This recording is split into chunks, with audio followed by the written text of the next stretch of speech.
By his own admission, the career of my next guest on the Why the Hell Am I Here podcast has not been a straight line. He started out in computer technology, took a quick sidestep to own my favorite bar in Shelby for a while, and then dove into politics headfirst with absolutely no political background. But that's where he's ending his working life with less than a year to go. But who's counting, right?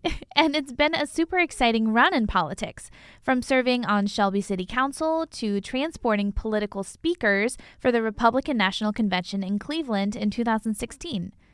The whole mission behind the Why the Hell Am I Here podcast is to take a moment to look back on your life and realize how you got where you are. So what better time to do that than the end of your career? Take a listen and join me in wishing Bill a happy retirement. Now, before we dive into our actual interview, I wanted to take a moment to say thank you to one of the generous newsroom partners supporting the Why the Hell Am I Here podcast, Spherion Staffing. Their job is finding jobs, and they love what they do, which is something we both have in common. Without the support of Spherion, the solutions journalism work we do at Richland Source, including this podcast, just wouldn't be possible.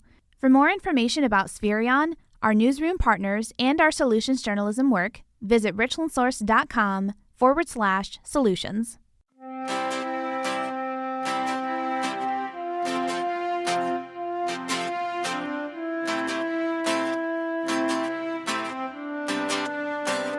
From the Richland Source Podcast Network, welcome to Why the Hell Am I Here? A podcast that hopes to answer the big and small questions about where you are in life, where you've been, and where you're going. I'm your host, Brittany Schock. That's just mean. All right. Well, this is a great tone that we're going to set. Welcome back, guys, to the Why the Hell Am I Here podcast. I'm really excited for today's conversation. We have Bill Freytag in the podcast studio. So welcome to the podcast. Thank you. Great to be here. Yeah. Have you ever done a podcast before? No, ma'am. Well, I'm excited. This is welcome to your inaugural podcast to bookend your career, right? Correct. With the Richland County Board of Elections. Correct. So Bill is here because he is getting ready to retire. And you have how many days left? 125. But who's counting, right? Well, I can tell you the hours, too, if you want to. What are the big plans after retirement? Everybody asks me that, and I don't really have any set plans at this point. But, as with the internet, I think you could take every state and find something really fabulous to do. Yeah. Like I've never been in the Upper Peninsula of Michigan. So, that's one thing I want to do. But yeah, I think who wants to go to Michigan? So well, it wouldn't be during football season. But just an example, even if it's, Nebraska or Idaho, I think every state's probably got something really fantastic. So that's kind of a goal. I don't know that I'll ever hit all 50, but, just to try to find stuff very interesting to do that most people probably aren't even aware of exists and stuff like that. So like hitting the spots that aren't super touristy and just seeing that's really cool. And don't break the bank. Exactly, right. So. Some road tripping. So, well, that sounds really cool. Bill has been with the Richland County Board of Elections for the past 8 years, correct? Correct. But what we're going to get into, obviously, with this discussion is the journey that brought him to the Board of Elections in the first place, which I have written down in front of me and is pretty hilarious in some points and like really interesting. So let's dive right in. Bill, you are from actually this area originally. You were born in Ashland, right? Yep, been in the area my whole life, born in Ashland. Came to Mansfield shortly after graduation from high school and been in Mansfield or Shelby ever since. Yeah. Graduated Ashland in 1970, and you said your 50-year reunion's coming up. 2020, so yep. That's exciting. And then went to, right after high school, you didn't go to college right away. You went right into the job force, right? Correct. I wasn't... I don't know how to describe myself as a student in high school. I wasn't a real go-getter, I guess.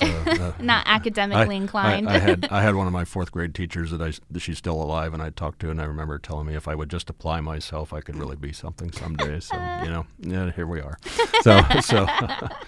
I didn't really have any inclination to go to college. I actually went to here we go. Back in the day, they had computer programming schools. I actually did that on weekends, and so that kind of got me involved in the, quote, data processing era. which eventually evolved into what is now known as IT, and it's probably even called something other than that now, but I still call it IT. Right. You said you worked at Interstate Business Services right out of high school for about 8 years, right? And did computer operations there. Explain to me this punch card thing, because you said you probably won't know this, but we did it on punch cards. What in the world does that mean? I mean, that's the way data processing was in the 70s. Everything was done through punch cards, and stuff that's keyed into the computer today was actually physically keyed on a punch card. And as I was telling you, for some reason, all these years later, I remember the number of the card is a 5081 IBM card. That's a standard, and I Googled it last night just to see what it said about it, and it brought up a story from the Smithsonian Institute. So that tells you how far back we're going here. Not to make you feel old or anything, but it's now in the Smithsonian. Yeah, and we actually worked, Interstate Business Service was part of Lumberman's Insurance Company at the time, and some of you won't remember that either, but we actually were in the old O'Neill building up here on 3rd Street with the business office center, whatever it's called now. And all the windows from the old O'Neills was still there. So our computer room was just, you looked out on the street and saw people, and they'd wave at you and offer you a beer or something, but it was kind of interesting. I actually connected with a coworker from back in 1970s on Facebook a few weeks ago, and we were talking about the very thing about how things have evolved from what we were doing back then. Yeah, and stuff. totally. So it's Facebook's good for that. I mean, there's a lot wrong with Facebook, but it is pretty neat that you can find people and connect with them. So that was pretty cool. She reached out and said, "Are you the Bill Freytag I used to know?" And said, "That'd be me." And so we've communicated quite a bit on Facebook now. And that was fun. So you were working right in the heart of downtown back in the 70s. Then. Yeah, we were actually there. I think it was Wilging's Meat Market. Used to be on the opposite corner. There beside the library, and we were actually there when it burnt down. It had a fire and burnt down. So downtown was definitely different in the 1970s. Believe me, I mean, you didn't want to walk too far, back then. So kind of scary back then. I can attest to how things have changed downtown. So it's pretty cool now. So. Change for the better, you think, definitely. for the most part? Oh, definitely. Yeah. So right after Interstate Business Services, you went to United Telephone, right? Correct, and got into programming there. Yes. I actually got into programming a little bit before I left Interstate Business Services, and took a job with United Telephone, which has evolved to Sprint and now CenturyLink and something else in between that I can't remember all of them. But kind of just worked my way up and ended up being a project analyst there for 12 years. I was there total for 12 years. And actually decided to go to college. They offered to pay for college at that time. And so I went to Ashland University took several courses that really kind of appealed to me. It was kind of nice to be able to pick and choose what you really wanted to take. Totally. And I always felt, and I do believe this, I probably learned more in the couple years that I took night classes and stuff in my 30s than I would have learned in 4 years when I was 18. So I think it all worked out, but I still don't have a degree, but it is what it is. Yeah. So what courses did you end up taking there? Do you remember? A lot of business accounting, business law. I remember taking the first one I took, and I shouldn't have taken it because people warned me. It was a business law class, and the first test I flunked, and I thought, oh my God. This was a mistake. Yeah. But anyway, I ended up doing all right. But mostly business related courses. So, yeah. Yep.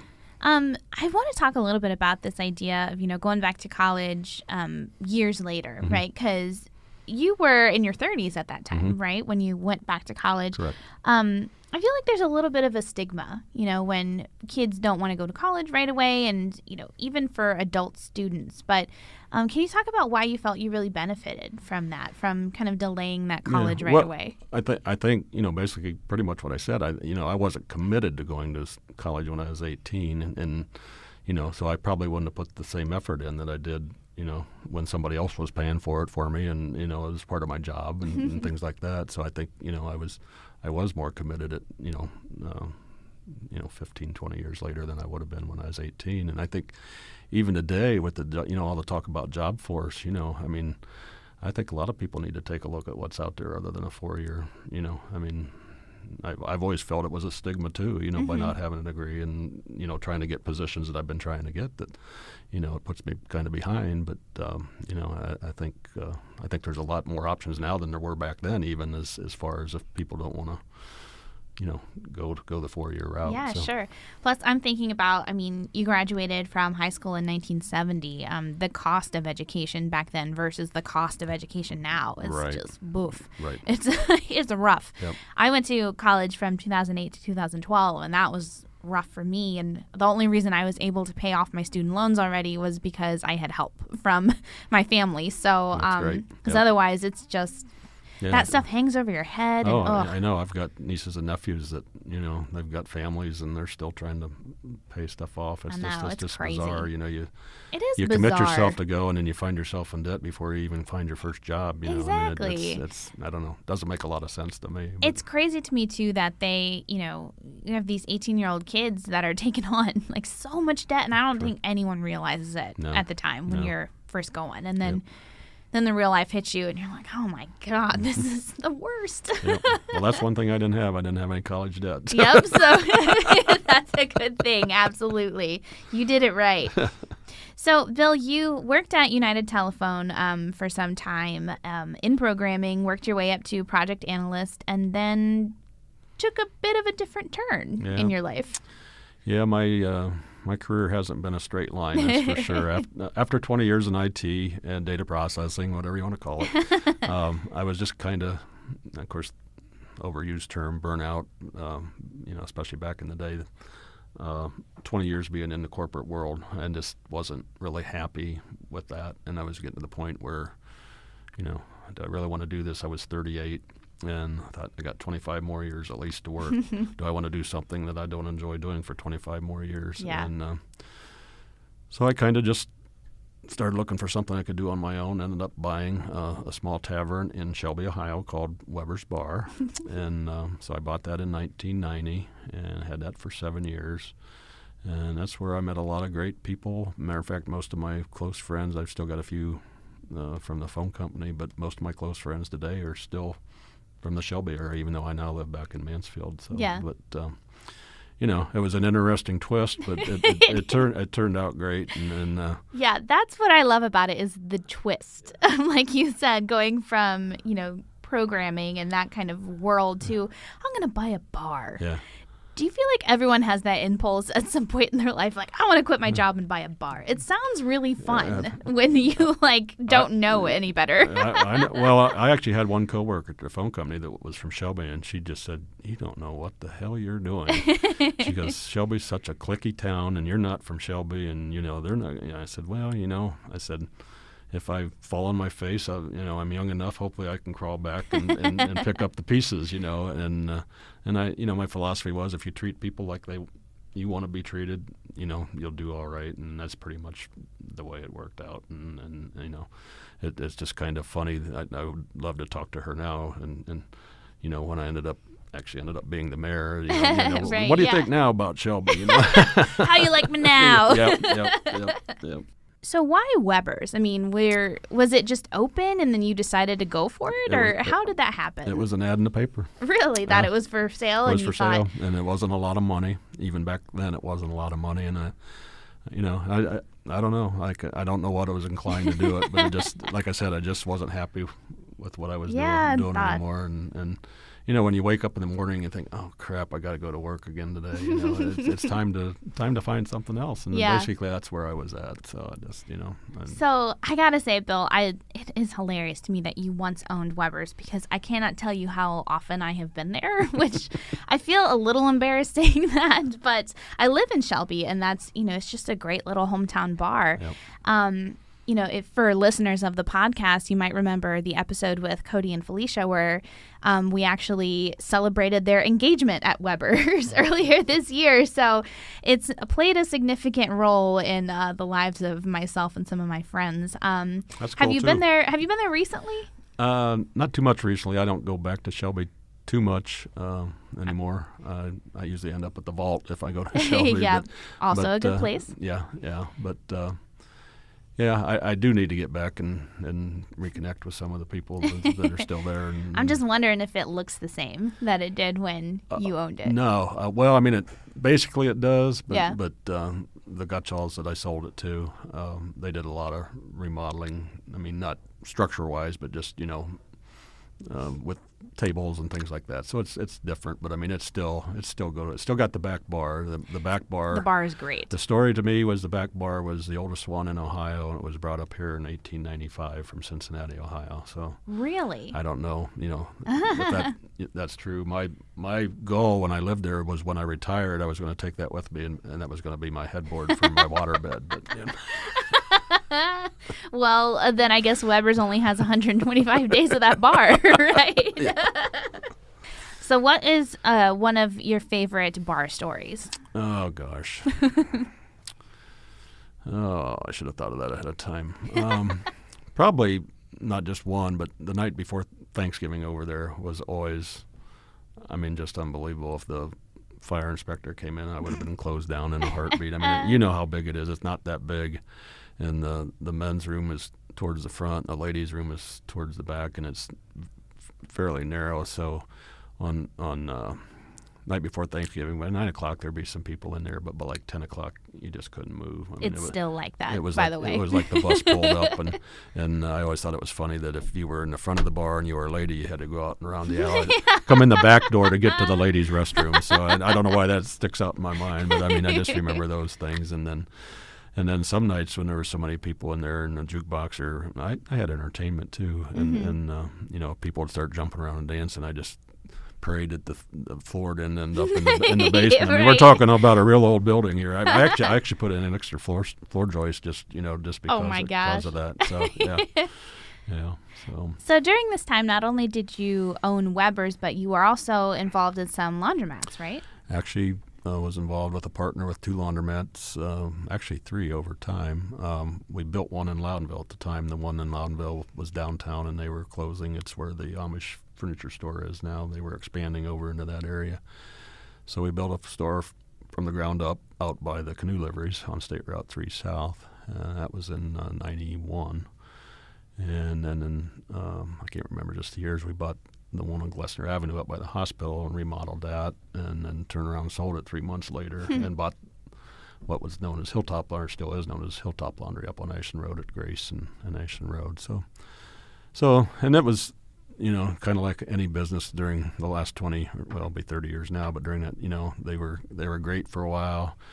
And then, economy started changing and stuff, Yeah. and utility rates. I mean, in the laundromat business, believe me, you live and die by utilities. And, electric rates started going through the roof. Natural gas was crazy at Sure. the time and stuff. And so it was a tough business, and it still is. I mean, you don't see near as many of them around as people say, well, what do you got to go to the laundromat for? And I said, well, people say people still need to go laundromat, and I'd say, well, look around here and see how many empty houses there were. Yeah. People that used to Right. be customers weren't there anymore and Yeah, stuff. that's so true. Everything has an impact. So got out of that shortly after I got my job at the Board of Elections. So Gotcha. Yeah. So during that time, when you basically owned 2 businesses then, right? Like you were your own boss and self-employed. Right.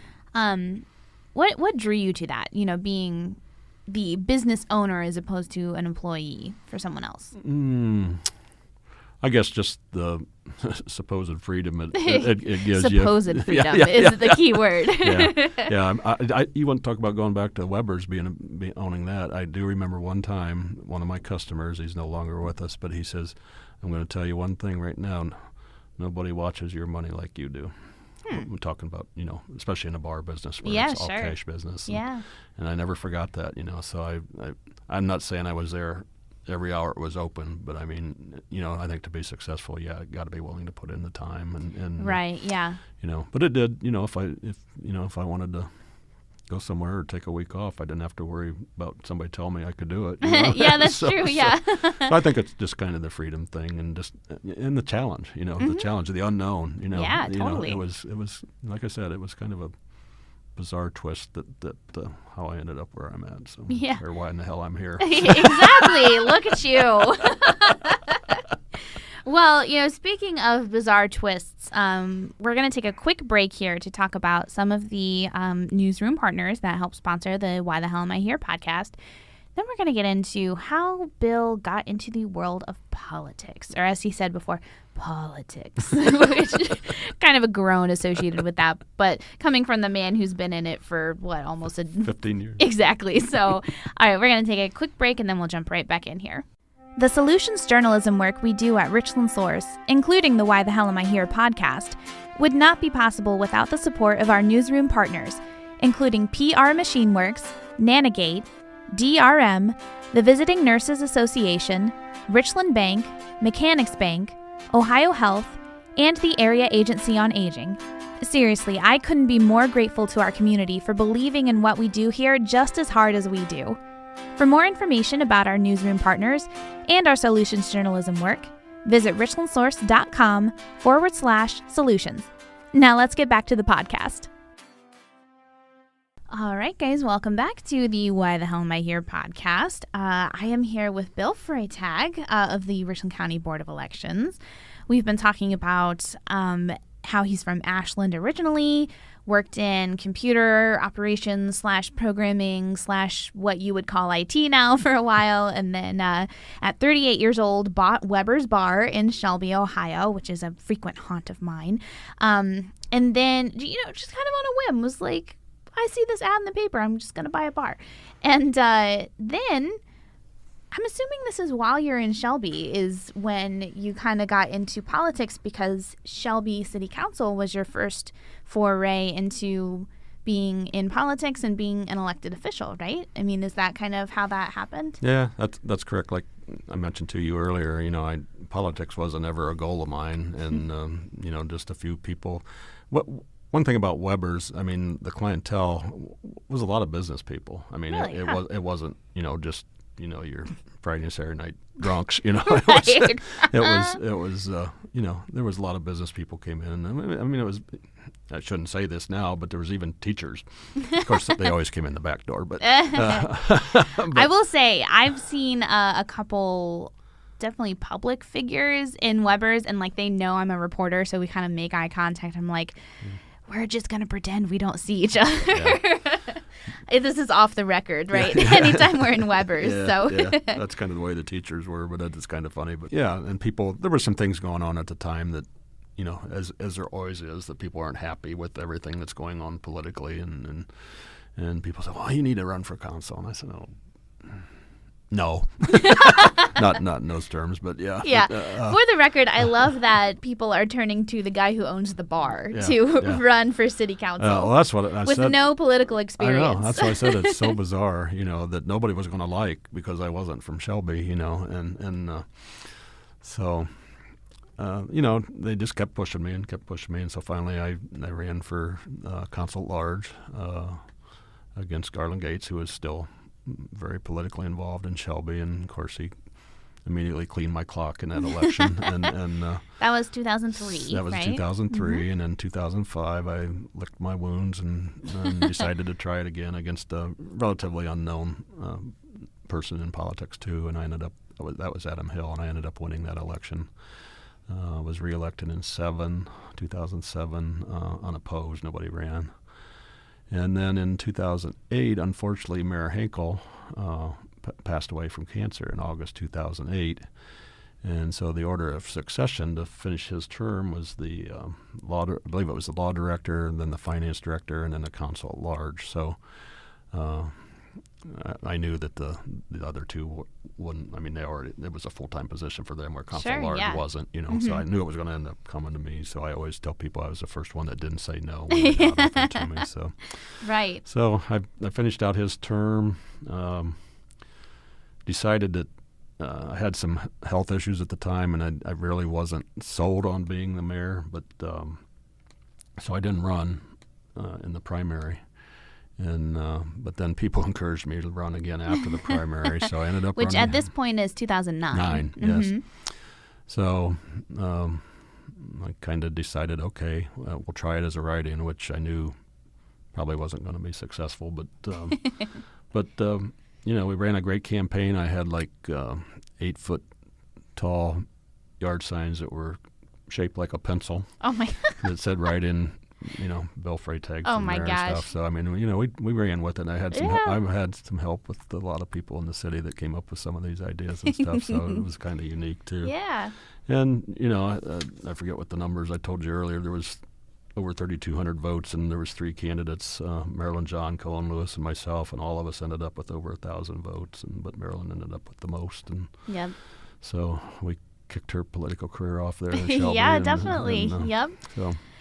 So, Bill, I want to go back and talk about being on Shelby City Council because it's so funny to me because I'm thinking about where I spend most of my time in Shelby, and if it's not at Weber's, I feel like it's at City Council because I cover all those meetings. I was there just the night before we recorded this podcast. Let's talk about being on City Council and being a councilman, and what are some of the rewarding parts and challenging parts of being an elected official?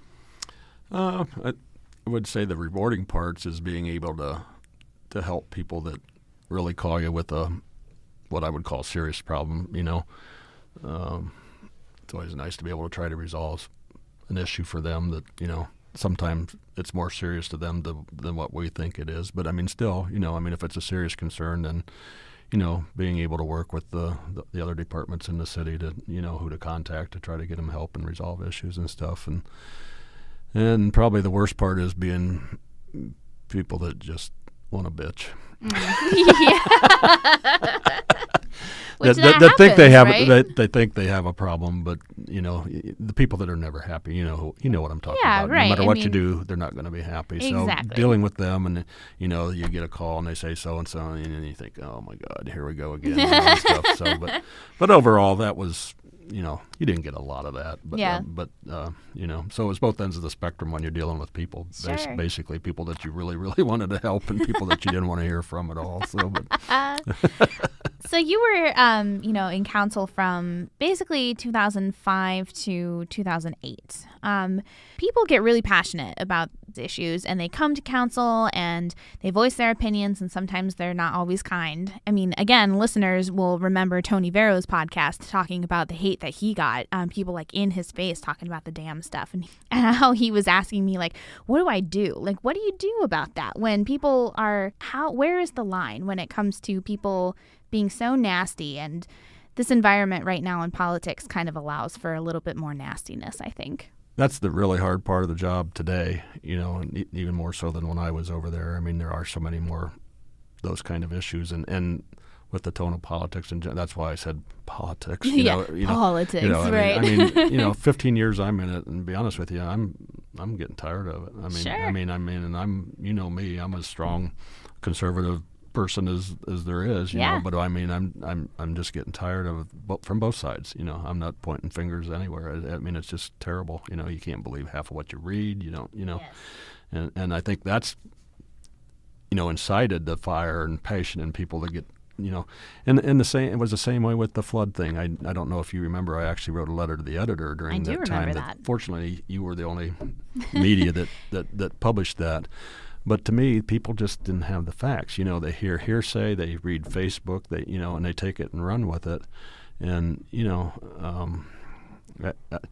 that's the hard part, when people just make judgments and not have all the facts in front of them. And fortunately, I think that's going to turn out for the best. I mean, I was there. I was the mayor when we first started this. Yeah, that's so true, because it's been so long. And people were just as adamant about doing something as they were about not doing the dams. So I mean, how do you balance that? And I'm sure that's what Tony. But But it is the era of misinformation right now. Yeah. And I guess as far as advice, I mean, I don't know what you do about it. I mean, that's why I'm glad I'm retired. Basically, sorry for your luck, Tony. Oh my gosh. Okay, you're on city council. I mean, was there a big difference from shifting to city council to being mayor? Well, yeah, because it's a full-time job. City council was very low paid, and I mean, you were just had to be available to people whenever, But where the mayor, at least to me, I know not all the mayors spend all the time in the office, but I mean, to me, it was, you were there all day, and then you're really 24/7. If anything Yeah. goes wrong and stuff. So it was a big change. I mean, and I had the still had the other businesses I was trying to do. Oh gosh, yeah, that's right. So Right. it was a busy time for me and stuff. So, but there was a lot of it I enjoyed, but then there was, like I said, just the day-to-day political stuff, I guess. Yeah, just the grind. The grind. Mhm. Yeah. Thank you. That's what Yep. I was looking for. Yep. An apt word for it. So, ran for mayor despite being a little skeptical about running for mayor, but ran for mayor as a write-in. Lost to Marilyn John in 2009, right? November 2009. By 122 votes. 100? Wow. Phew. That is, that's stressful. Obviously, we know what ended up happening with Marilyn's career. She was the mayor. Now she's a county commissioner. But for you found yourself, you said, unemployed for the first time in your life since you were about 16 years old. Yep, correct. That was a scary time. Yeah. Yeah. Been working, though, since you were 16, just doing odd jobs kind of stuff? Yeah. Well, actually, when I was turned 6, actually, I, mowed yards, had paper routes even before I was 16, things like that. And actually, when I was in high school, I actually just went to high school half days and actually worked for one of the balloon factories in Ashland. Really? In the shipping department when I was 16 years old. A balloon factory. So you don't know a lot about Ashland. They have the balloon festival every year. Yes. There's a reason. There's a reason. There used to be Really? a lot of balloon factories over there. Yes. Interesting. Yeah. I mean, literally, like, you made hot air balloons kind of thing? Not or? hot air balloons, just balloon, like party balloons and stuff like that. Okay, Yeah. interesting. Yeah, National Latex, Ashland Rubber Products, which is who I worked for. I don't know, there was 3 or 4 different. Yeah, that's the type Wow. of balloon. Yeah, the balloon capital of the world. Yep. Well, gosh, I'm learning something new every day. So yeah, I was unemployed, in 58 years old, and trying to find work. So it was 2010, and so I ended up working part-time for the census. It was the 2010 census, just to have some income and something to do, and kept trying to find a position for the next 8 years, and Right, yeah. And fortunately, Paulette Hankins, who's the director at the Board of Elections, she happened to be working just part-time for the census for something to do, and so we got to talking, and I knew her from running for elections, and I actually was a poll worker for several years, so I knew her, and she's the one that brought to my attention that Jeff Wilkinson was going to be retiring at the end of 2010, and so fortunately, I always say everything happens for a reason. That connection was just at the right time for me, and so I ended up, applying for the job, and was fortunate to end up where I was at. Very fortunate at age 58 to end up where I was at. So I can't imagine, being that at that point in your life and not knowing what the heck was going to come next. It was very scary. Yeah. Yeah. Not a good time for me. I mean, it is. Especially when all your life, even rolling the dice and leaving the phone company and doing all right, and then at 58, there's nothing there for you. Right. Yeah. Especially if you are in politics, because that to me would be so stressful about being a public official, because like you are the mayor or on council and you have this job, but it is like at any moment, basically, it could be taken away. Yeah. And then what? Yeah. And that was where you were, basically. Yep. But you got into the Richland County Board of Elections in 2011. You, Bill, are the deputy director. Correct. At the Richland County Board of Elections, and Paulette is the director. Paulette is a Democrat and you're a Republican. Correct. Is that by design that Yes. two parties are, like opposite parties are in control? The whole office is designed that way, and we have to have an equal number of Democrats and Republicans. That's the check and balances. Yeah, that people absolutely. always want to talk about how rigged the elections are. You'd have to have some strange Democrats and Republicans that wanted to rig an election in an office to pull something off. So, but yeah, it's designed that way, and she's been there, I think, at least 33 years. So So let's talk about some of the responsibilities then that you've had over the last 8 years. Like, what does a deputy director at the Board of Elections do? Okay. Well, Paulette and I are basically co-directors. Yeah. We get paid the same, which to me, when I first got the job, seemed ridiculous because she'd been there 25 years, and Sure, here I come yeah. in, and I'm making, after the first 90 days or whatever it was, they cut me down the first 90 days, but after that we were making the same. But basically, it's to oversee the elections, to make sure everything is done, fair and legally and things like that. Of course, we've got a staff we have to supervise. It's like any office, I do the payroll. I take care of the petitions that come in for people that want to put issues on the ballots and stuff like that. We kind of just divide, some of the stuff up. She takes care of a lot of the accounting side of it, pays the bills, and thank God she does the minutes of our board meetings and stuff like that. But it's a lot of administrative stuff, that you would have in any office. Just sure. But our number one goal, and I remember, when I first got there, the number one goal is to stay off the front page of the paper. So, yeah. So as long as we're not in the news, we're happy. Right. Yeah. Exactly. At least in the news for the wrong reasons. Right. Well, if it's on the front page of the paper, it's probably for the wrong reasons. So. Yeah. No kidding. So you've been there since 2011, and I'm trying to think about what has happened in politics for the last 8 years. I would imagine the first big election that you had to oversee was 2012, right? That'd have been the presidential with Obama and, John McCain. No, was it McCain? I thought McCain was 2008. I think. No, maybe it was. I don't know. Kerry, maybe? Was it John Kerry? No, I can't remember anymore. Kerry's Democrat. I'm going to Google it right now because it's going to bother me. Straightness. Let's see. 2012 presidential election. It was Mitt Romney. Oh. That's who it was. I should know that because I literally covered him when he came to PR Machine Works to campaign. Yep. I was out there too. Yeah. Yes, that was so that was super cool. First of all, that he came, and I think even Obama came and spoke on up at the square, right in Mansfield. Yeah. So, well, let me tell you a little story about my very first election, which was pretty bizarre. It wasn't a national thing or anything, but it was the mental health levy. Mental health levy was on the ballot for a renewal. And there was over 44,000 votes cast, and that levy passed by 4 votes.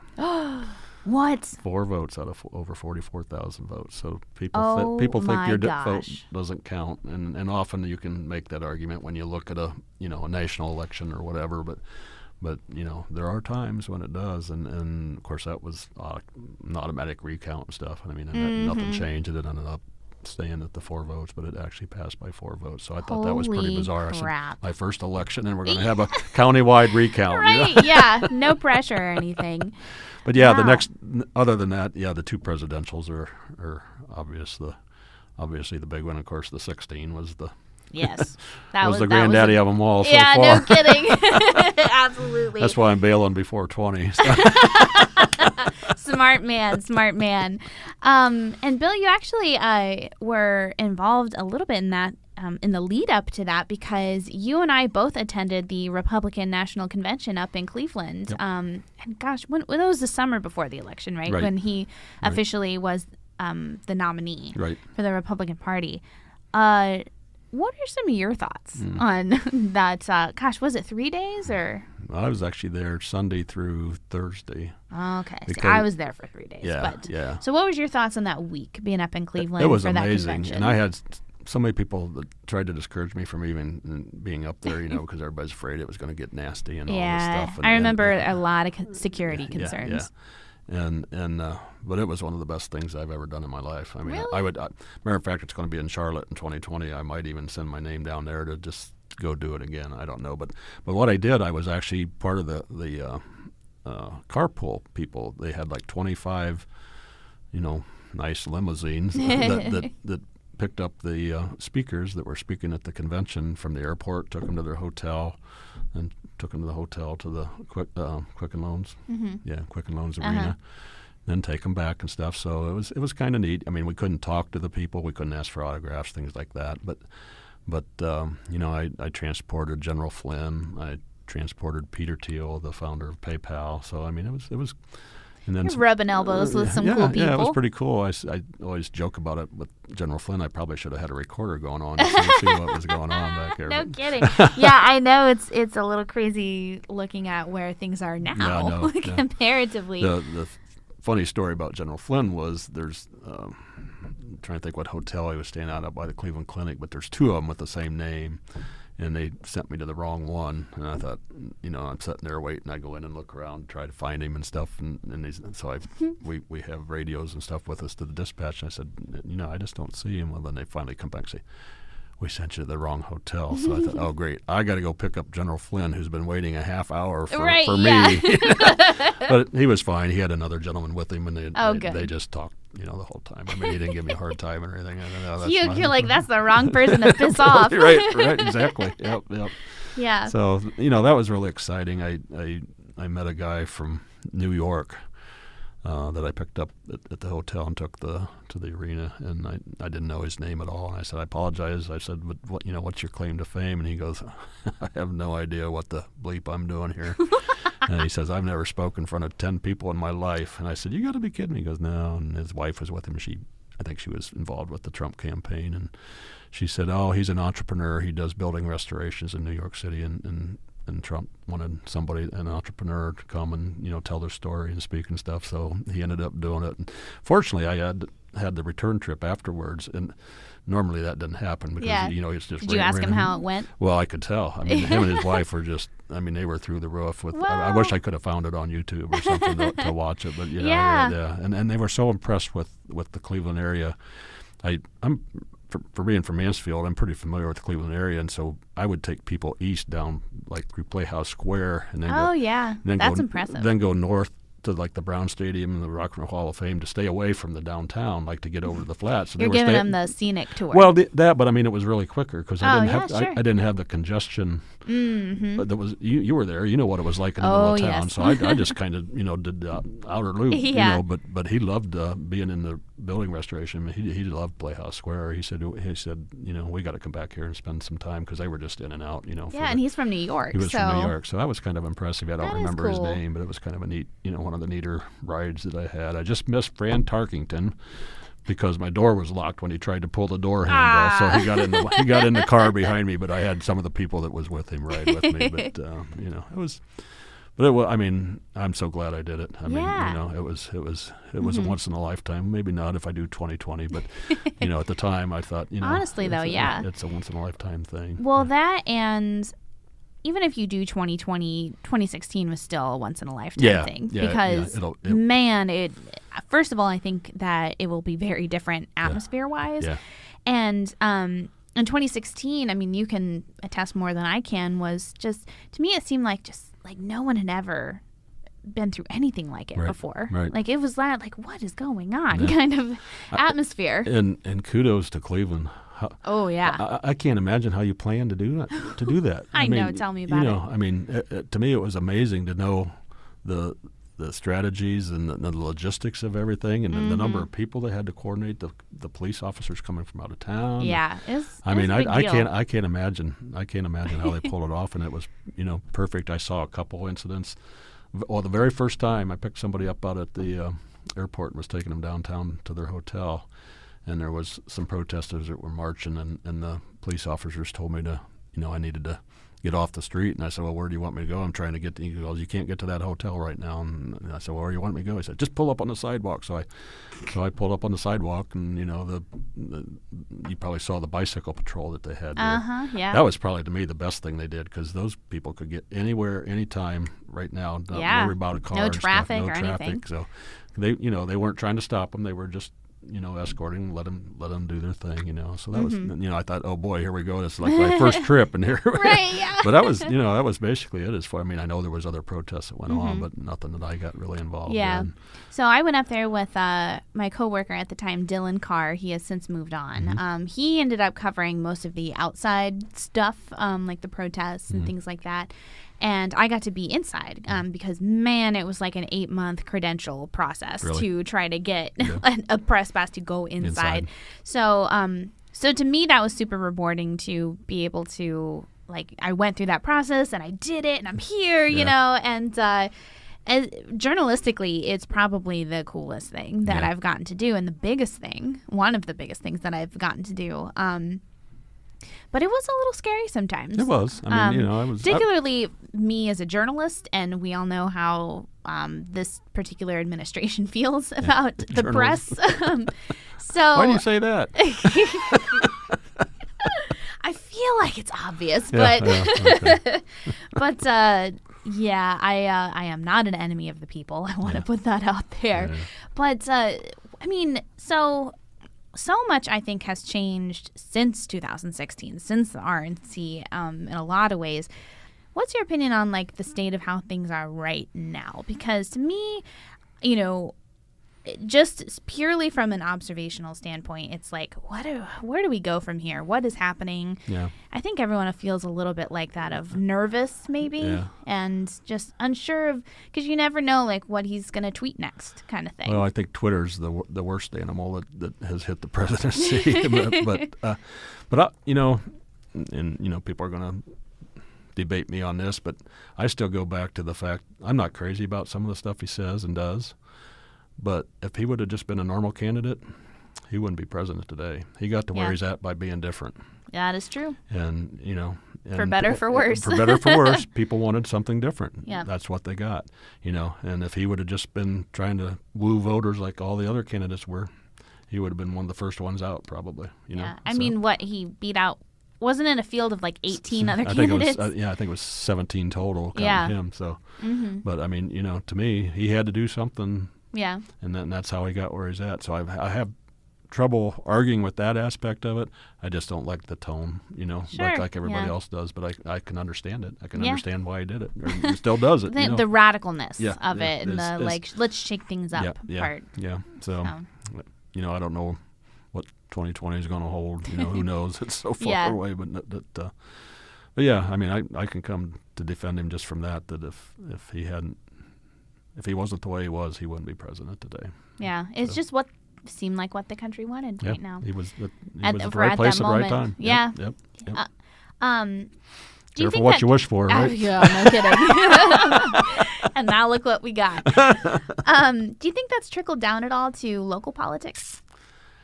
Oh, some, maybe a little bit. The Balderson race got kind of squeamish, I think, from that type of politics, especially when Trump came to Columbus and stuff like that. Yeah, that's right. And you know, so I think it's trickled down to that level. As far as to the real local politics, you know, we get some nasty stuff, but nothing like that. You know? I mean, you know, but.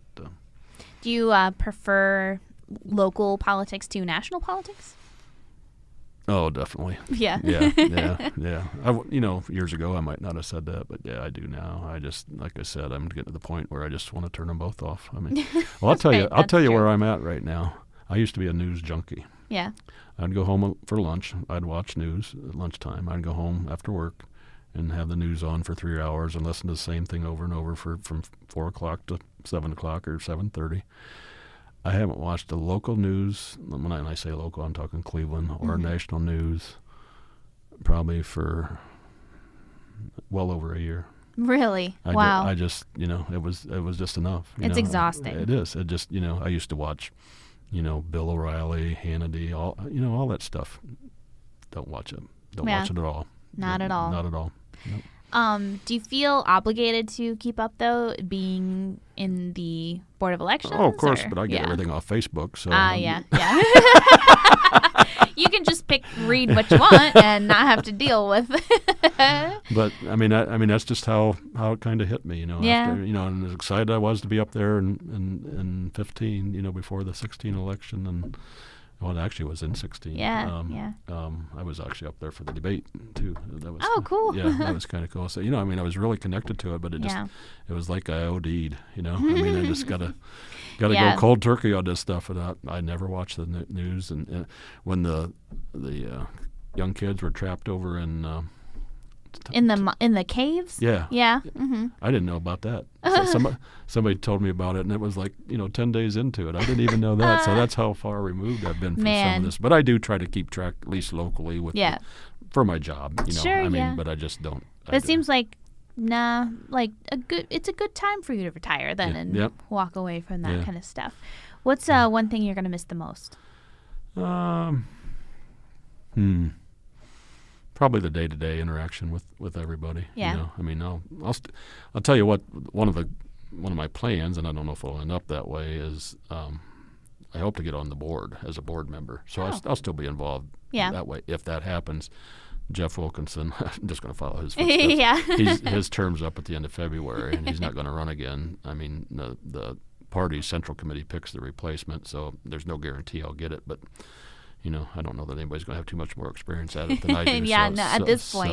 So hopefully, if that works out, I'll still be involved, at least at a meeting once a month, and then during election time I'll be a little bit more involved. But the day-to-day interaction with, like I said, our office really does get along pretty well. I mean, I won't say Paulette and I haven't bumped heads over 8 years, Sure. but it's been very few. I mean, it's been very few. Well, I'm glad you said that because I did want to touch on, this great working relationship you have despite being from opposite parties, because I feel like that's kind of rare nowadays, especially, like we've been talking about this environment right now. Right. Yeah, it is. And like I mentioned to you earlier that, I probably wouldn't want to work in a board of elections of a larger office just because I don't think it's that cooperative in the larger offices. So, Sure. So and who my replacement's going to be. I mean, nobody knows at this point, but Paulette has a vested interest in it too because she's got to work with them every day. So it'll be an interesting decision to see what happens. So, what's a piece of advice you would give to the upcoming person who's going to take your job? Wow, that's a tough one. Have a thick skin. Yeah. Yeah, be able to let some stuff just roll off the back. Because if you don't, you can let it eat you up. If you take everything, because it's going to happen. It's going to happen in that office. Can't take it personally. Yeah. So other than that, I don't know what I would tell them other than good luck. Yeah, good luck. Yep. Well, I think that's a good place to end then. Okay. So, Bill, thanks so much for being on the podcast. Yeah, this is wonderful. I really enjoyed it. Well, good. I'm glad. I'm glad you had fun. I'm glad we could talk about, seriously, we've covered so many topics. And good luck. And I don't know if good luck is the word. Enjoy your retirement. You've clearly earned it. That's the goal. Yep. Hope you get to travel and see all the cool things that you want to see. Okay. So, really appreciate it. Yeah. Yep. Anyone who wants more information about Why the Hell Am I Here, you can find us on richlandsource.com and on Apple Podcasts. We'll see you guys next time.